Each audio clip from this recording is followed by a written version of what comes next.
할렐루야. 할렐루야. 2026년 새해가 밝았습니다. 그리고 새해 첫 예배를 드릴 수 있게 되었습니다.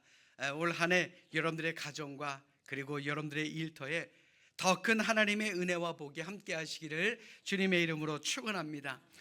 비록 나라 안팎으로 평안하지 못합니다. 정말 매일매일이 전쟁 같은 그런 세상을 살아가고 있지만 우리 그렇기 때문이라도 더욱 하나님의 말씀에 귀를 기울이시고 그 말씀 속에서 삶의 답을 얻어 나아가는 우리 모두가 되시기를 주님의 이름으로 축원합니다. 자, 우리 옆에 있는 분들과 이렇게 인사합니다. 하나님의 말씀 속에 답이 있습니다. 자, 아주 웃으면서 인사하십시오. 새해부터 안 좋은 일이 많으신가 봅니다. 자, 웃으면서 인사합니다. 올 한 해도 하나님과 함께 합시다. 자, 요한복음 4장 23절에 보시면 하나님께서는 예배하는 자들을 찾으신다 그랬습니다. 아멘. 참으로 다행인 것은 우리 모두가 새해 첫 주일 예배의 승리자가 되었으니 올 한 해에도 주일 성수 그리고 예배, 기도 이 모든 것들의 승리자들이 될 줄로 믿습니다. 그런 삶을 살아가시기를 주님의 이름으로 축원합니다. 2013년 타계하신 숭실대 안병욱 명예교수님께서 이런 말씀을 남기셨습니다. 우리가 마음의 귀를 활짝 열고 네 가지 소리를 조용히 들어야 한다라 그러는데 그 네 가지가 뭐냐? 첫 번째는요, 바로 하나님의 소리입니다. 하나님의 목소리를 듣는 것. 이것은 높은 하늘에서 들려오는 소리이다. 경건한 영혼을 가진 사람만이 하나님의 음성을 들을 수 있다. 잡념으로 더러워진 귀에는 하나님의 소리가 들리지 않는다라고 말씀합니다. 자, 두 번째가 뭐죠? 자막 있잖아요. 자, 두 번째가 뭐죠? 맞습니다. 역사의 소리에 귀를 기울여야 합니다. 밝은 지혜의 귀를 가진 사람만이 역사의 소리를 들을 수가 있다라는 겁니다. 그리고 그 역사의 소리에는 깊은 진리가 담겨 있다라는 것이죠. 세 번째는 뭡니까? 맞습니다. 세 번째는 백성의 소리입니다. 나라의 근본인 민중에 대하여 따뜻한 애정을 가진 백성의 소리를 들을 수 있는 그런 지도자가 있어야 된다는 겁니다. 그리고 네 번째는 뭡니까? 맞습니다. 양심의 소리입니다. 양심의 소리는 우리의 가슴 속 맑은 곳에서 들려오는 엄숙한 생명의 소리이니 그 네 가지 소리에 늘 귀를 기울이며 살아야 한다라고 말씀하신 것입니다. 자, 여러분들은 누구의 소리에 또 어떤 소리에 귀를 기울이며 사셨습니까? 그리고 올 한 해 어떠한 소리에 귀를 기울이며 사실 것입니까? 바라기는 올 한 해는요, 더욱더 하나님의 말씀에 귀를 기울이시며 올해 표어처럼 믿고 순종함으로 하나님이 주실 기적을 이루는 우리 모두가 될 수 있기를 주님의 이름으로 간절히 축원합니다. 자, 우리 성경을 높이 드시고 우리의 믿음을 고백하겠습니다. 2026년 첫 번째 믿음의 고백입니다. 자, 우리 큰 소리로 함께 고백하겠습니다. 저는 예수 믿어 구원받았습니다. 저는 예수 믿어 하나님 자녀 되었습니다. 저는 예수 믿어 천국 백성 되었습니다. 하나님께서 선물로 주신 오늘 하나님 말씀으로 가르침을 받습니다. 눈을 열어 죄법 안에 있는 놀라운 진리를 보고 깨닫게 하소서. 아멘으로 순종하여 하나님께 영광 돌리는 삶이 되게 하소서. 아멘. 고백한 대로 살아가시는 여러분들 되시기를 주님의 이름으로 축원합니다. 요즘 우리는요, 최첨단 시대, 즉 AI 시대를 살아가고 있습니다. 앞으로 어떤 미래가 펼쳐질지 상상할 수도 없을 만큼 AI는 온 세상을 빠르게 바꾸어 나가고 있습니다. 그런데 참 어이가 없는 사실은요, 우리나라의 많은 사람들이 이 AI라는 첨단 기술을 점을 보는데 사용하는 사람들이 그렇게 많다라는 겁니다. 아니, 최첨단 시대에 무슨 말도 안 되는 소리냐라고 하시겠지만 챗 GTP에 자신의 이름과 생년월일을 넣고요, 사주풀이를 보는 사람들이 그렇게 많다고 합니다. 그리고 AI 무당, AI 운세 이런 문구를 내세운 서비스 사업이 인기를 끌고 있다는 겁니다. 아무리 생각해봐도요, 세상 참 재밌습니다. 여러분도 오래 사십시오. 그래야 더 재밌는 세상을 볼 수가 있습니다. 아멘. 자, 물론 우리 성도님들 중에는 뭐 사주나 운을 보시는 분들은 안 계실 줄로 믿습니다만은, 시대가 바뀌었는데도 또 과학기술이 최첨단을 달리는데도 사람들이 왜 이런 말도 안 되는 행동을 계속할까요? 다른 이유가 없습니다. 불안하기 때문에 그렇습니다. 불안하기 때문에, 뭔가 답이 보이지 않기 때문에 그런 겁니다.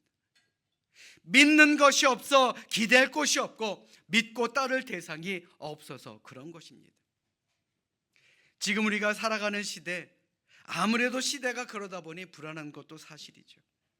그러나 그럴 때일수록 우리는 하나님을 더욱 믿고 순종해야 할 줄로 믿습니다. 아멘. 하나님은 예레미야 29장 11절을 통해 우리에게 이렇게 말씀하셨습니다. 우리 자막을 준비했으니 같이 읽도록 하겠습니다. 우리 함께 읽습니다. 시작. 너희를 향한 나의 생각을 내가 아나니 평안이요 재앙이 아니니라. 너희에게 미래와 희망을 주는 것이니라. 아멘. 우리를 향하신 하나님의 뜻이 뭡니까? 바로 미래와 희망을 주는 거라 그랬습니다. 하나님의 계획은 흔들리지 않습니다. 하나님의 뜻은 대대로 끊어지지 않습니다. 그러므로 우리가 자기의 길을 계획할지라도 우리의 걸음을 인도하시는 분은 하나님이시다라는 것을 믿으시고, 올 한 해 하나님의 말씀에 전적으로 순종하여 미래와 희망을 주시는 하나님과 행복한 동행을 이루시기를 주님의 이름으로 축원합니다. 오늘 본문의 주인공은 바로 아브라함입니다. 지난 송년 예배 때 드린 말씀과 동일한 말씀이지만 한 번 더 여러분들에게 드림으로써 아브라함의 믿음과 순종에 대해 생각해보고 또한 우리도 그렇게 살아가고자 합니다. 사람들은 어느 누구나 확실한 것을 좋아하죠. 그래서 사람의 심리는 불확실한 것을 피하는 쪽으로 움직이는 것이 바로 사람의 마음입니다. 쉽게 말해서 앞날을 예상할 수 없고 미래에 대해 예측이 불가능하다라고 한다면 어느 누구든 그 상황을 피해서 달아나고 싶은 것이 바로 당연한 사람들의 마음이다라는 것입니다. 뭐 아브라함이라고 해서 달랐겠습니까? 올해 주제 말씀이기도 한 오늘 본문 8절의 말씀 보십시오. 믿음으로 아브라함은 부르심을 받았을 때에 순종하여 장래 유업으로 받을 땅에 나아갈새 갈 바를 알지 못하고 나아갔다라고 성경은 말합니다. 이 말씀을 쉬운 성경으로 보면 이러합니다. 믿음으로 아브라함은 하나님께서 그에게 약속하신 땅으로 가라는 하나님의 부르심에 순종하였습니다. 그는 가야 할 곳도 모른 채 자기 고향을 떠났습니다. 이 구절이 특별한 이유는 다음과 같습니다. 아브라함이 살던 시대는 고향을 기초로 살던 시대라 고향을 떠나 삶의 기반을 바꾼다라는 것, 이것은요 결코 쉬운 일이 아닙니다. 지금까지 지내온 모든 것을 다 버려야 한다라는 것을 의미하는 말씀이기 때문에 그렇습니다. 그러므로 고향을 떠나라 라는 이 하나님의 명령은 아브라함에게 소중했던 모든 것, 이 모든 것들을 다 포기하라는 엄청난 주문이었다라는 것입니다.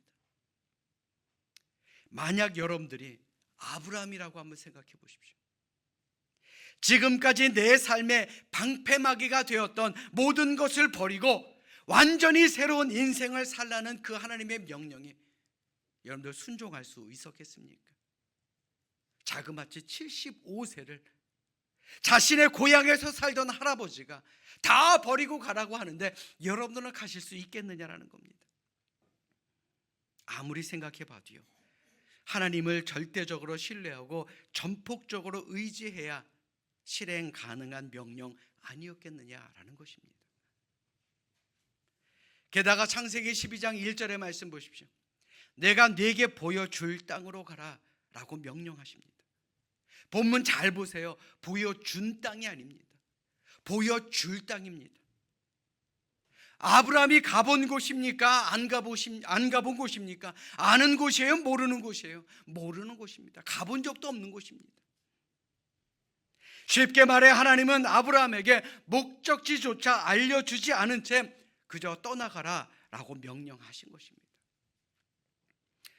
다시 한번 여러분들에게 묻겠습니다.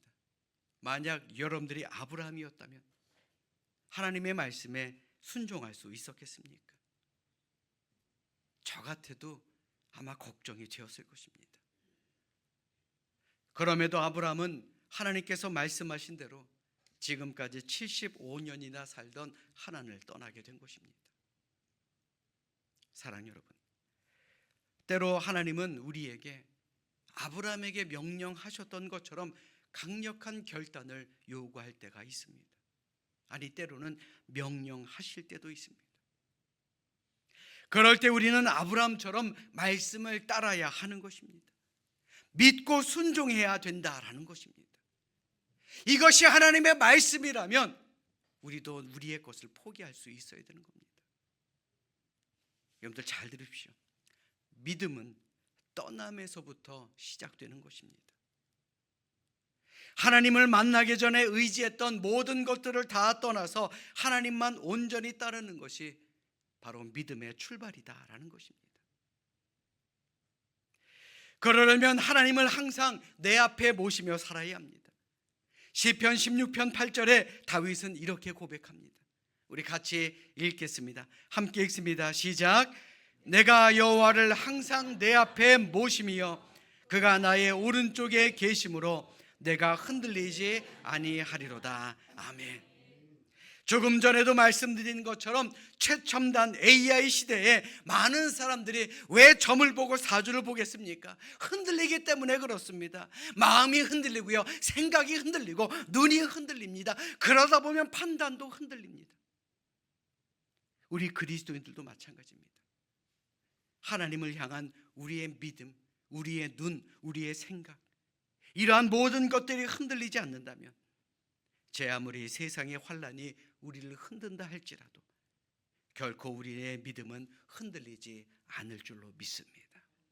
그런 삶을 살아가시기를 주님의 이름으로 축원합니다. 자, 우리 옆에 있는 분들 한번 바라보십시오. 흔들릴 사람 같습니까? 굳건한 사람 같습니까? 굳건하게 살아가시기를 주님의 이름으로 축원합니다.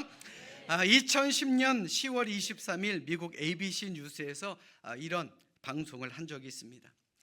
영국 남성 운전자들은 운전하다가 길을 잃었을 때 보통 20분 정도를 버티다가 길을 물어보거나 동승자가 아무리 재촉해도 10분 이상 버티는 경향이 있다라는 그런 조사 결과를 내놓았습니다.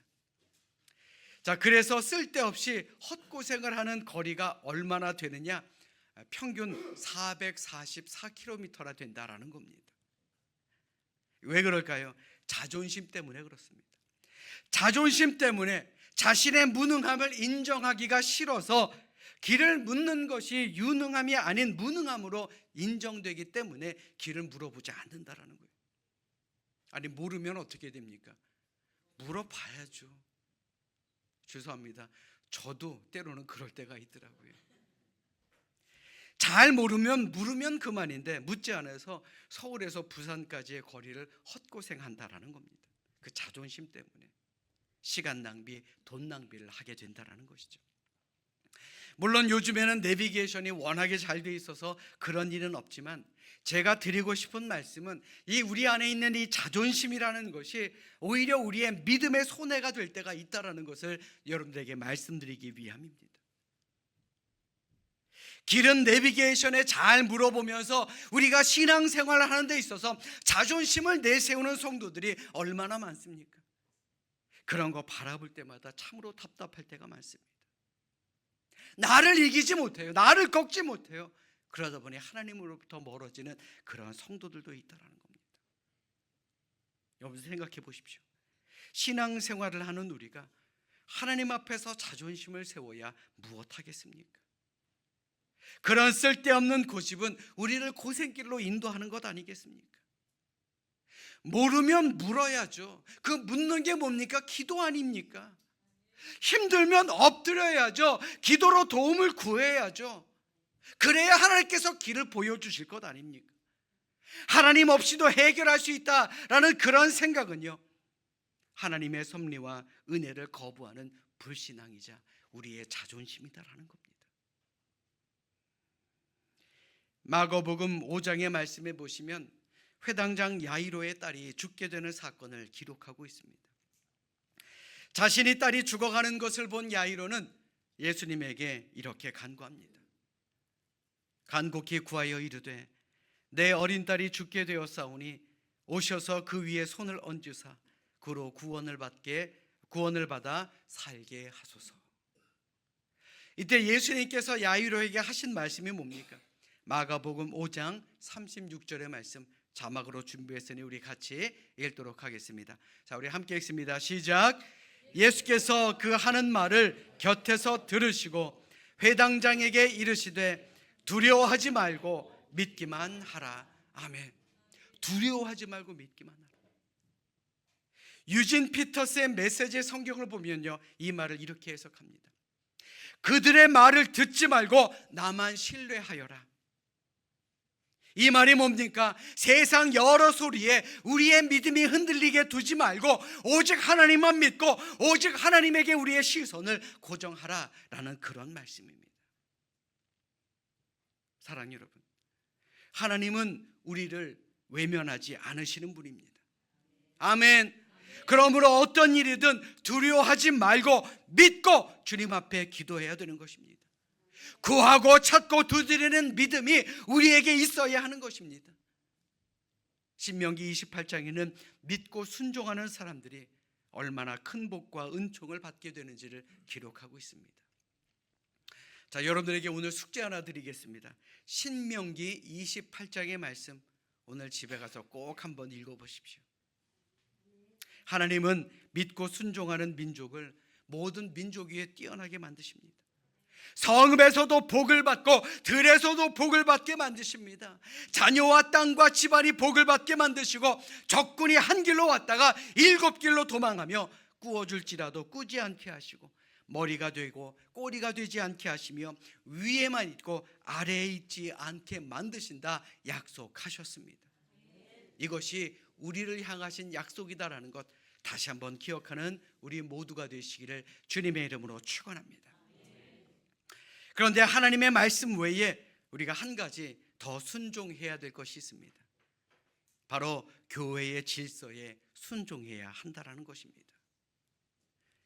히브리서 13장 17절에 이런 말씀이 있습니다. 하나님의 말씀을 너희에게 일러주고 너희를 인도하던 자들을 생각하며 그들의 행실의 결말을 주의하여 보고 그들의 믿음을 본받으라. 목회자가 어떤 사람입니까? 여러분들의 영혼을 지키기 위해 열심히 노력하는 사람들입니다. 그러므로 목회자들이 기쁜 마음으로 최선을 다해 일할 수 있게 만들고 반대로 탄식하며 일하지 않도록 하는 것이 바로 여러분들의 몫입니다. 때로는 저를 비롯한 목회자들이 하고자 하는 일이 이해가 되지 않고 납득이 되지 않는다 할지라도요, 한번 순종해 보십시오. 그것이 교회의 질서를 유지하고 하나님의 뜻을 이루어가는 길이 아니겠습니까? 물론 목회자들도요, 완벽한 사람 아닙니다. 그래서 틀린 판단을 할 때도 있습니다. 그렇기 때문에 서로 논의하며 서로 회의하며 좋은 길을 만들어 나가는 것 아니겠습니까? 그런데 만약 여러분들이 목회자에게 반기를 들고 자기 판단에 따라 사사건건 따지고 시비를 건다면요, 교회가 어찌 평안할 수가 있겠습니까? 아무리 올바른 길을 간다라고 할지라도 갈등이 있는 그 교회가 그 모든 사역들이 은혜로울 수 있겠느냐라는 것이죠. 교회에서 하려는 일마다 목회자들이 여러분들 한 사람 한 사람 찾아가서 설득하고 권면하고 이해하고 부탁해야 된다라고 한다면 어찌 교회 일이 잘 돌아갈 수가 있겠느냐라는 겁니다. 참으로 다행인 것은 우리 교회는요, 당회가 참 빨리 끝나는 편입니다. 끝나고선 점심을 드셔야 돼서 그런지는 몰라도 참으로 빨리 끝납니다. 당회장인 제가 잘나서가 결코 아닙니다. 우리 모두가 서로 부족한 것을 알고 있기 때문에 자존심을 내세우지 않고 다른 사람들의 의견을 잘 듣고 좋은 결론을 만들어내기 때문일 것입니다. 그런데 서울에 있는 어느 교회는요, 당회를 1박 2일로 하는 그런 교회가 있다는 얘기를 들었습니다. 왜 그랬겠습니까? 자신의 생각이 무조건 맞다고 우기고 또 우기다 보니 결국 좋은 결론을 내서도 서로에게 상처만 주는 교회가 되는 것 아니겠습니까? 사랑하는 여러분, 바라기는 2026년에는 우리 모두가 예수님의 마음을 품을 수 있기를 주님의 이름으로 간절히 축원합니다. 예수님처럼 생각합시다. 예수님처럼 행동합시다. 겸손한 마음, 순종의 마음을 품으시기를 주님의 이름으로 축원합니다. 예수님은 하나님과 똑같은 분이셨지만 하나님의 말씀에 순종했습니다. 십자가를 통해서 그 순종이 완성되었습니다. 그래서 우리에게 구원의 길이 열린 것 아닙니까? 그러므로 우리도 겸손하며 순종하며 살아야 합니다. 하나님의 말씀에 순종하시길 바랍니다. 교회의 질서에 순종하며 진짜 그리스도인 명품 크리스천으로 살아가시기를 주님의 이름으로 간절히 축원합니다. 11세기 이탈리아의 성자로 불린 프란체스카 신부가 제자들과 복음을 전하러 먼 지역으로 가고 있었습니다. 그런데 이들이 가던 중에 옷도 제대로 입지 못한 가난한 사람들을 만납니다. 이 모습을 본 프란치스카 신부가 제자들에게 이렇게 말합니다. 주님의 말씀대로 우리 옷을 저 사람에게 좀 벗어줍시다. 우리가 입은 옷은 가난한 사람들에게 주기 전까지 하나님으로부터 빌려 입은 옷 아니겠습니까? 이 말을 마치고 옷을 벗자 제자들이 다급히 말립니다. 아니 신부님, 이 옷까지 벗어주시면요, 저희는 도착한 마을에서 속옷만 입고 복음을 전해야 됩니다. 아니 이것이야말로 하나님의 이름에 누를 끼치는 일 아니겠습니까? 그럼에도 프란치스코 신부는 망설임 없이 옷을 벗어 나누어 줍니다. 그러면서 제자들에게 이렇게 말합니다. 예수님께서 우리에게 옷을 나누어 주라고 말씀하셨지 뒷일까지도 생각하라고 말씀하지는 않으셨습니다. 그러니 놀림을 당해도 예수님의 제자처럼 살아갑시다 라고 말입니다. 사랑 여러분, 하나님의 말씀대로 사는 삶은 세상 사람들의 눈으로 보기에는 손해를 보는 것 같고 바보 같은 삶으로 보일 수도 있습니다.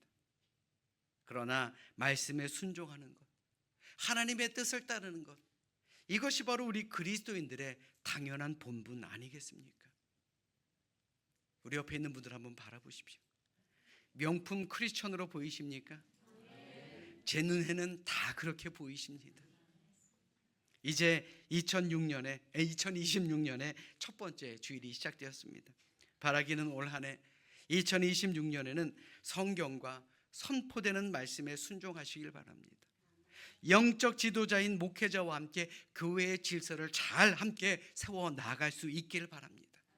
그리고 우리가 살아가는 이 세상 속에서 늘 가르치시고 생각나게 만드시는 성령님의 인도하심에 순종하며 살아가시기를 주님의 이름으로 축원합니다. 그것이 우리에게 복이 되는 것입니다. 그것이 우리에게 은혜가 되는 것입니다.